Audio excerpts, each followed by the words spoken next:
Egan. Mas Hanta berbicara mengenai pasangan Ganjar dan Mahfud ini. Ganjar elektabilitasnya tidak meroket khususnya setelah ada isu mengenai sepak bola itu. Seperti yang Anda sebutkan tadi Mas Hanta. Apakah dengan adanya kehadiran Mahfud MD ini bisa mendorong elektabilitas Ganjar untuk naik? Iya, kalau kita perhatikan buka secara cermat beberapa nama yang masuk radar cawapres Ganjar Pranowo, betul. Sebenarnya Pak Mahfud bukan termasuk yang elektabilitasnya paling tinggi. Sebenarnya ada dua nama yang sangat prospektif secara elektoral ya dibandingkan Pak Mahfud. Tapi Pak Mahfud punya keunggulan di bidang lainnya. Nanti saya sampaikan aspeknya, yaitu Ridwan Kamil dan Sandiaga Uno.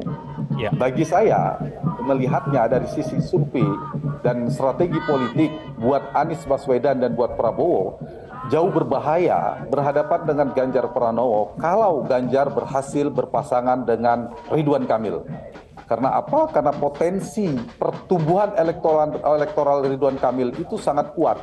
Saya sedikit ya mereview saja ini karena kejadian realitasnya kan sudah ke Pak Mahfud. Yang pertama itu. Yang kedua, dia berpusat mengantong suaranya di Jawa Barat. Dan Jawa Barat adalah provinsi terbesar 17% pemilih Indonesia. Dan ditambah lagi segmentasi pemilih milenialnya, media sosial yang sangat tinggi dan seterusnya. Yang kedua ada Sandiaga Uno. Sandiaga Uno juga memiliki persebaran stabilitas elektoralnya relatif paling stabil ya di hampir semua, terutama di luar Jawa. Itu juga bisa menambal kelemahan dari Ganjar Pranowo. Kalau Ganjar lemah di Jawa Barat bisa ditambal oleh Ridwan Kamil. Ganjar lemah di luar Jawa, kita tahu masih kalah jauh dengan Pak Prabowo di luar Jawa terutama, itu juga bisa ditambal oleh Sandiaga Uno. Nah, yang ketiga Pak Mahfud itu memang di bawah dua orang ini tapi relatif di atas nama yang lain. Jadi Pak Mahfud juga tidak jelek amat, dia tetap prospektif secara elektoral. Kenapa? Pertama saya mau bandingkan dulu sedikit dengan dua nama tadi. Pak Mahfud ini suaranya potensi di Jawa Timur, tetapi bukan seperti Ridwan Kamil yang kuat sendiri di Jawa Barat. Di Jawa Timur itu banyak terpecah. Selain Pak Mahfud ada Muhaimin Iskandar, ada Kofifa dan ada Erick Thohir. Empat nama ini relatif imbang, terpecah dalam empat figur kekuatan Jawa Timur itu.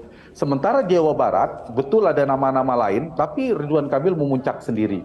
Nah, ini yang menyebabkan secara elektoral sebenarnya bukan yang paling utama, tapi ini kita tentu Ibu Mega punya pertimbangan, kontemplasinya Ibu Mega, instingnya Ibu Mega mungkin relatif lebih tajam, ada faktor-faktor kualitatif di luar kuantitatif. Nah, Pak Mahfud itu kelebihannya dari sisi kualitatif terutama Egan, satu, dia bisa menambal Ganjar Pranowo dari sisi tadi ya, potensi Jawa Timur, meskipun bukan terkuat di Jawa Timur, bukan pemegang Jawa Timur secara cawapres. Yang kedua, dia bisa menambal basisnya Ganjar dalam persepsi publik ya, bukan kantong-kantong suara, yaitu Ganjar dari nasionalis merah, berangkat dari partai nasionalis, dia perlu kombinasi dari religius, yaitu kelompok Islamis tradisionalis yaitu NU. Nah, Pak Mahfud bisa melengkapi persepsi itu. Dan terakhir satu lagi, Pak Mahfud kuat dari personalitinya, punya pengalaman yang paripurna lah di berbagai macam trias politika jabatan-jabatan publik, dan yang kedua beliau punya kompetensi yang relatif baik. Jadi punya modal untuk dikapitalisasi gitu. Oke, baik Mas Hanta. Dan pemirsa, kita akan tunda dulu, kita akan kembali usai jeda berikut ini. Jelajahi cara baru mendapatkan informasi. Download Metro TV Extend sekarang.